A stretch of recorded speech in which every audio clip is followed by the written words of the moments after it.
Hello everyone, it is time for DC motor.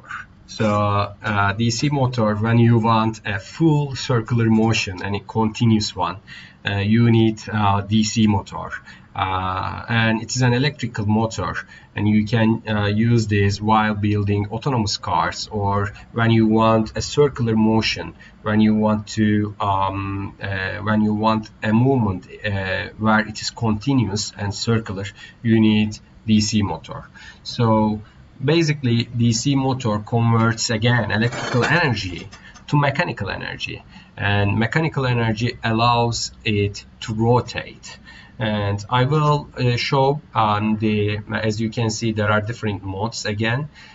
So you can see on top of the DC motor there is one switch which determines the functionality of DC motor, and you can use DC motor with coding module and also in the analog format as a robotic module.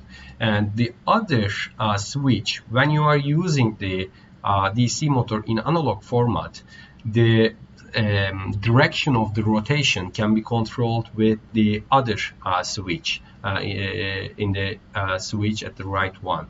So if you want a clockwise rotation, you can choose the clockwise as shown in the arrow, and if you want it to rotate counterclockwise, you need to choose the counterclockwise arrow.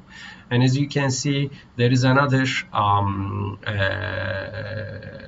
label here. It means it says left, and the other one is right. So if you are using the DC motor for an autonomous car, you need to position the right one at the right side of the autonomous car and the left one at the left side of the autonomous car. I will explain how it works, but before going forward, let's try the DC motor and see it in action.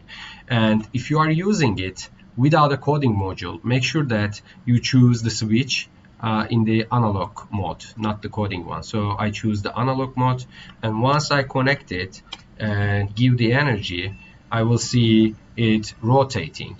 And right now it is rotating in the clockwise direction, and and then if I want to change it to other one, I change it and the direction of the rotation changes, as you can see. And when it is in analog format, you can use other inputs such as light dimmer to change the speed of rotation. As you can see, when it is maximum, it rotates. When it is minimum, it doesn't. So for example, in the autonomous car, you can use DC motor along with infrared sensor, proximity sensor, and once you connect it, as you can see right now, it doesn't rotate at all. So and as you can see, infrared is working. So once infrared detects my hand, as you can see, the rotation starts. When it doesn't detect my hand, rotation doesn't. So actually, if you use proximity sensor in mode A, right now, if infrared sensor is not seeing any obstacle behind it, it continues to rotate. But if you approach, let's say, to a wall, and infrared sensor starts to see my hand as wall, and as you can see, the DC motor stops. Right now it is working, and now it doesn't. So the proximity sensor along with DC motor is a very nice way to introduce park sensors to children. And let's hear the sound along with the movement. As you can see right now, it doesn't stop, and we hear sound, and once it stops movement, we don't hear sound as well. So in order to maybe like create let's say park sensor, what we can do is we can use the inverter module.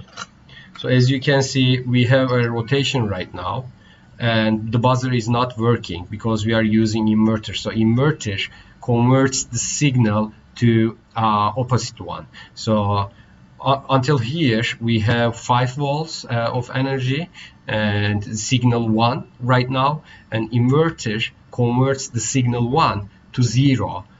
That's why we don't hear anything from buzzer.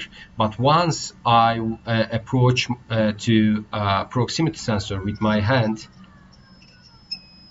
I start to hear buzzer, and it says, okay, I stop the wheel and we are in place, and you can close your car and park it.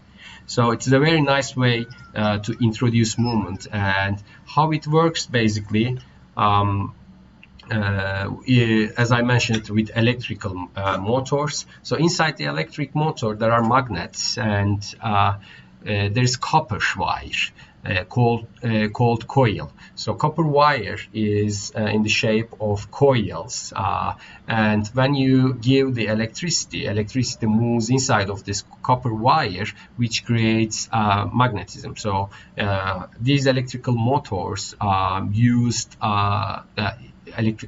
use the electromagnetic effect to change the electrical energy to mechanical energy, and it is widely used especially in the electrical cars, but in every device we can think of, maybe if there's a movement, if there's a full circular motion, it is probably a DC motor. And for the curious one, you can also give more information about magnetism. And there's a weird fact. So there are many stories about the invention of magnetism, but one of them is a shepherd named Magnus who was hiking a mountain when he realized that the nails in his shoes were sticking to the ground, and he felt a force that pulls his feet to the ground. And then it is discovered that mountain had magnetic properties. And in another story, it is told that Magnus lived in a city then called Magnesia. So there was a city called Magnesia. It is thought that the city's name was given after the discovery of Mount Spill's magnetic properties. And Mount Spill actually is in Turkey, around Manisa region. So the city Magnesia today is called Manisa. And in the real life example, as I said, like in hair dryers, in vacuum cleaners, in washing machine, in electric cars, we use electric motors. So electric motors are all around us. And I will also talk about the using the coding module in coding mode, but it will be in other video. See you in the next bit.